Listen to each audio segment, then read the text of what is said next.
bago tayo mag-blind items, Marites, make sure to like, share, and subscribe to MU Entertainment's YouTube channel.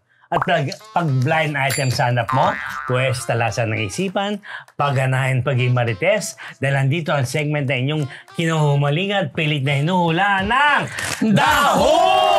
Ano unang hashtag? Walang sisihan!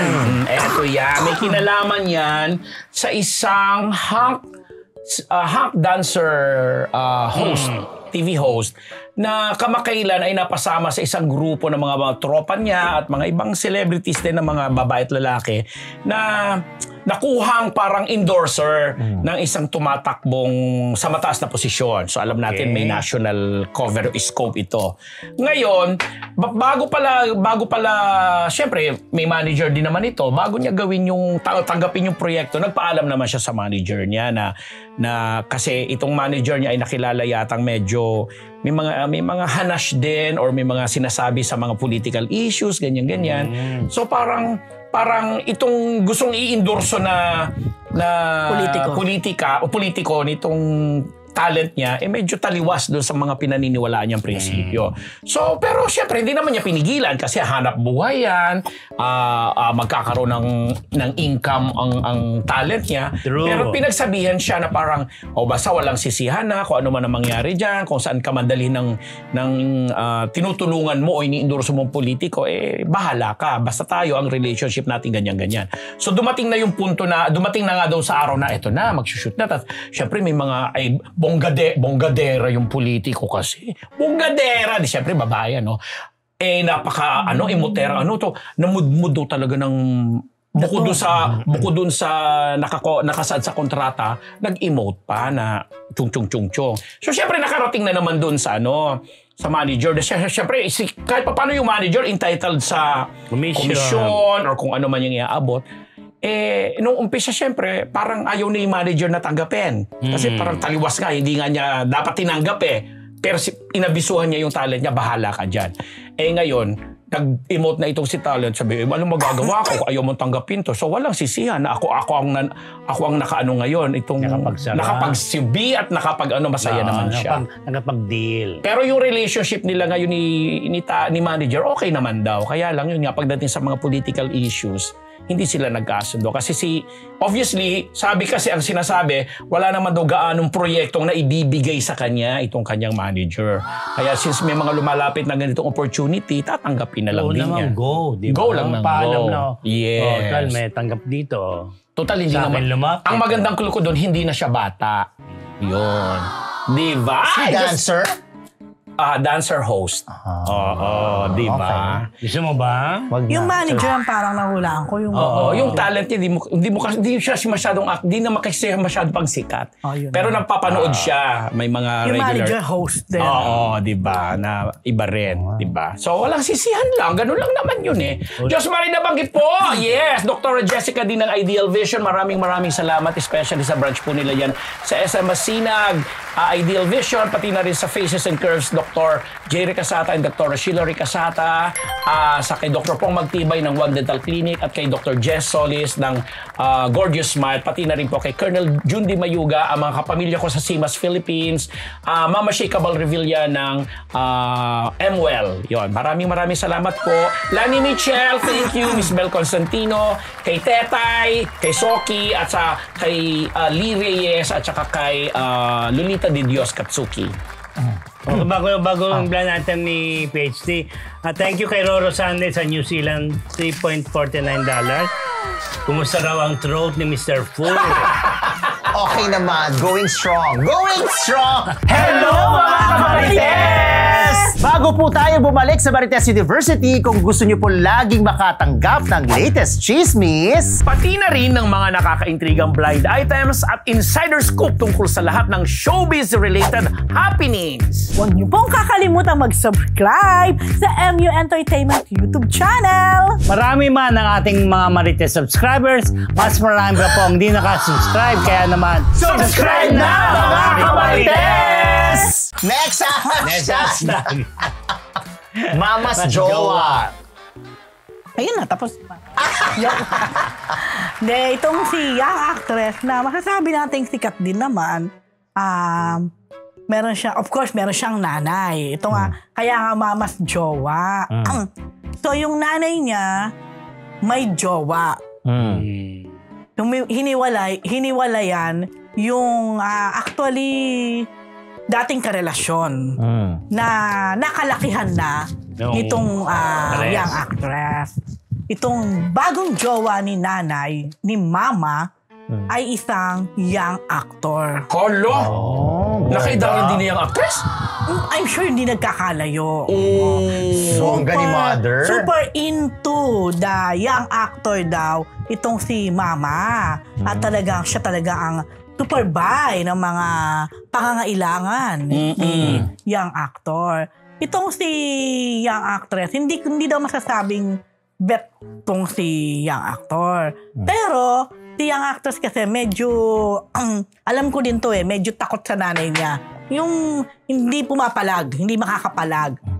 Pero ang ano na lang, dahil doon sa pangyayari na yan, nagsarili na ngayon si young actress. Oo, nag-condo living na on her own. Aray. Siguro, hinayaan na niya na, sige, ma dear, o mama, or whatever, kung yan ang iyong kaligayahan ngayon, go. Pero wala silang ibang kapatid? Meron din. Pero syempre, wish ni young actress, sana daw, totoo din yung kay young actor. Well, actor hindi naman sobrang young o Basta may age gap na hindi ko pa medyo. makonsider na actor. Yun. May nagkatrabaho na si young actress siya kasi hindi pa masyado makonsider na actor. Nagkatrabaho na. Hindi. Iba ang... Pero showbiz, nasa showbiz si lalaki. Oo, actor din. Well, artista rin. Nag-artista. Not necessarily quote-unquote Pero si actress sikat naman. Oo. Si young actress. May love team. Nagsarili na kaya may love team. Ayun. So, nako, Mother Dear, ingatan. Si Mother Dear hindi nag-showbiz.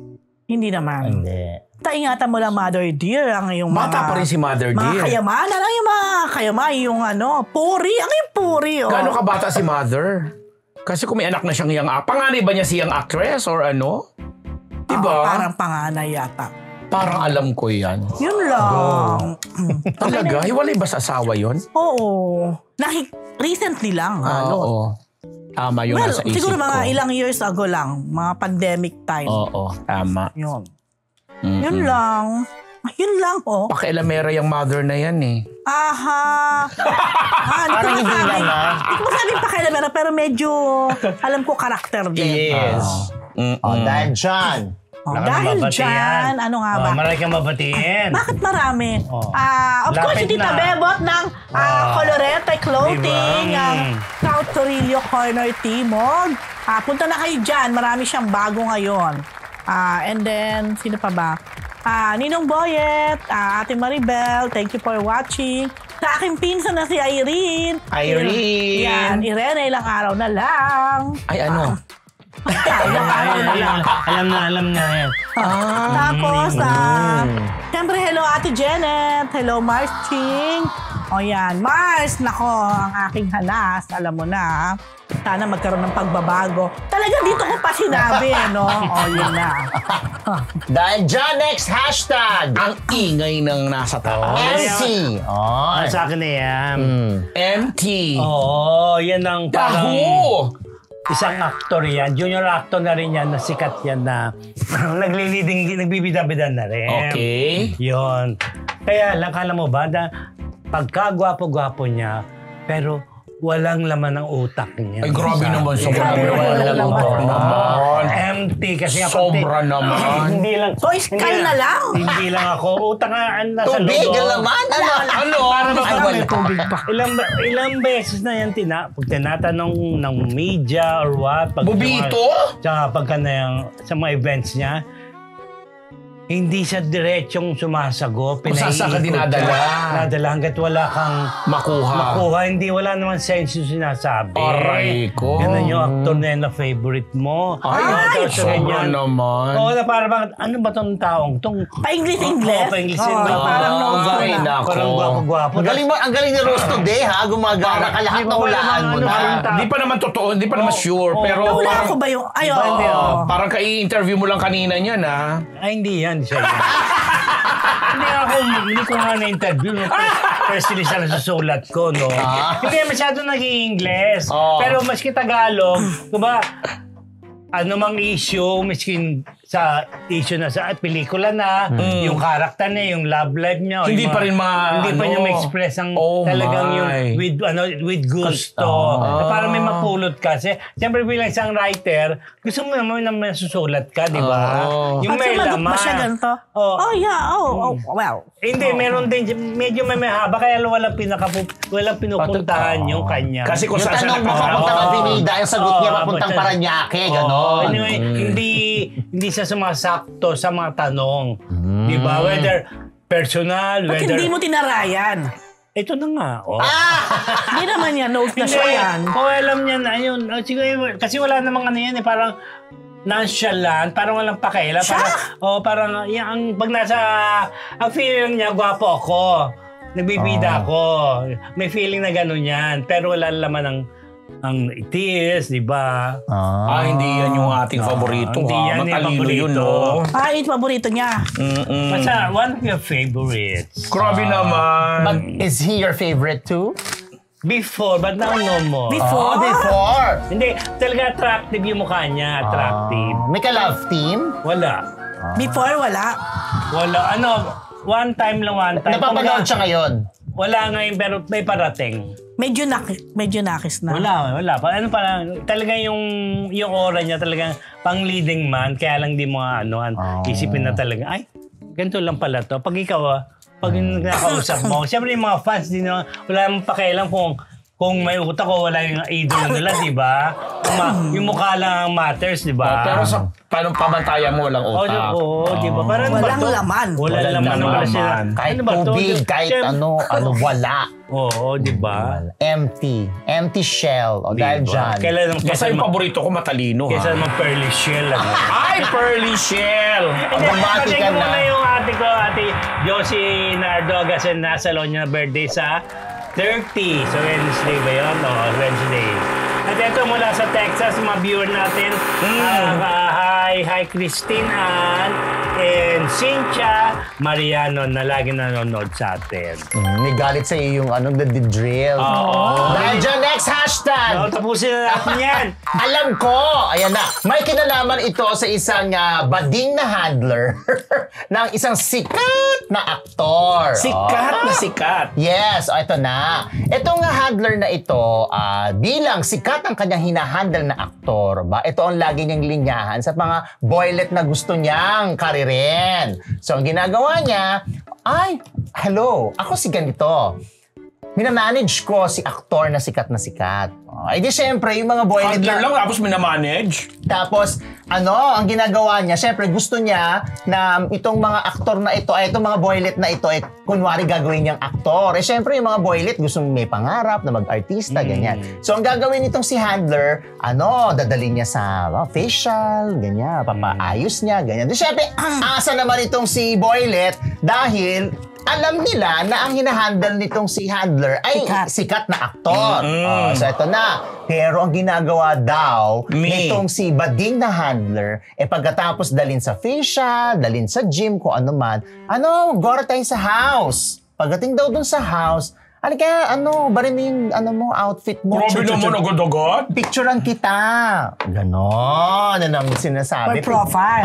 Ganyan. Pero natitense daw sila kasi yung hubad na gusto, underwear lang daw. So, parang, bakit kailangan ganon? So, parang tatlong boylet na ang nagkaroon ng same experience. Na biktima. Correct. Na lahat sila, hindi naman na tuloy ang career dahil lahat sila tumanggi dahil nagduda sila dito kay bading na handler dun sa pinapagawa sa kanila.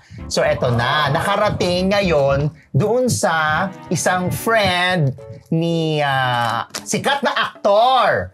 So sinabi ngayon ni friend kay sikat na aktor, hoy, alam mo ba, yung handler mo nababalita na may mga dinadalang boylet tas kinukuhanan na naka-underwear lang yun ang gusto dadalhin sa bahay, ganyan. Ang sagot lang daw ni aktor, alam ko.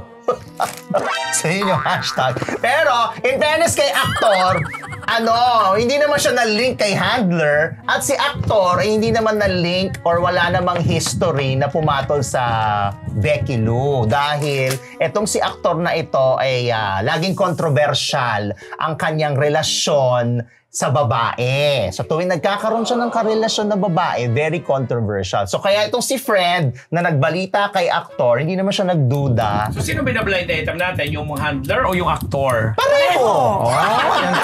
Kaya ka naman mamili ako.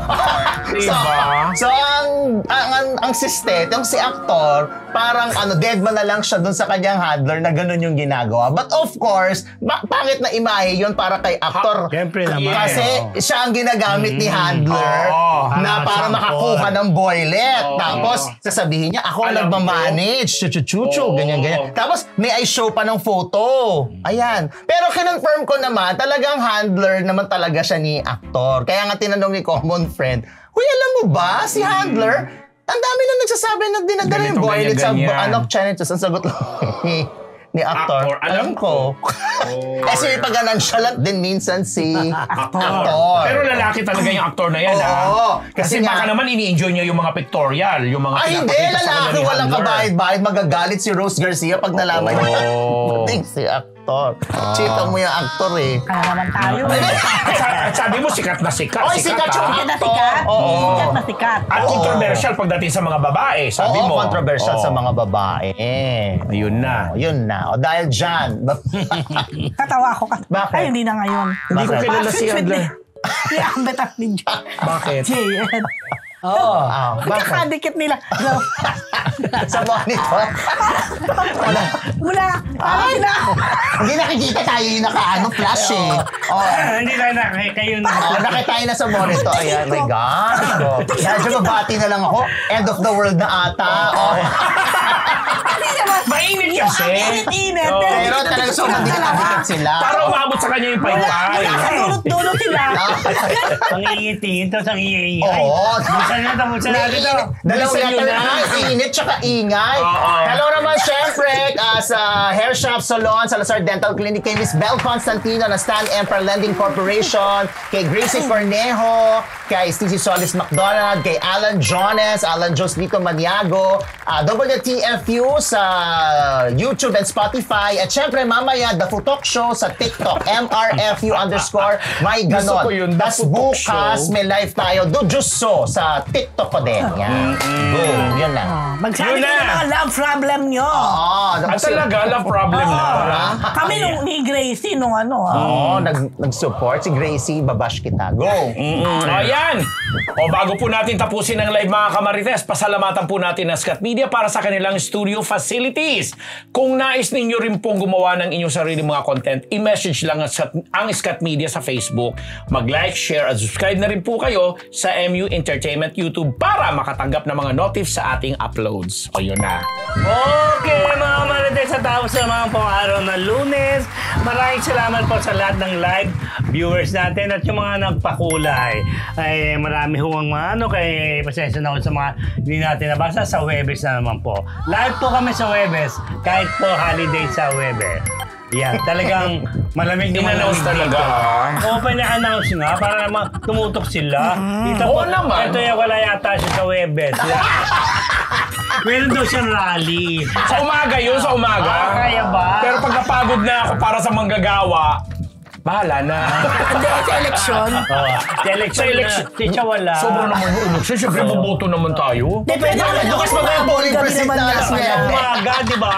Pinoproblema talaga natin to. natin. Gabi. Hula-hula na mga Martes, yan po ang Daho!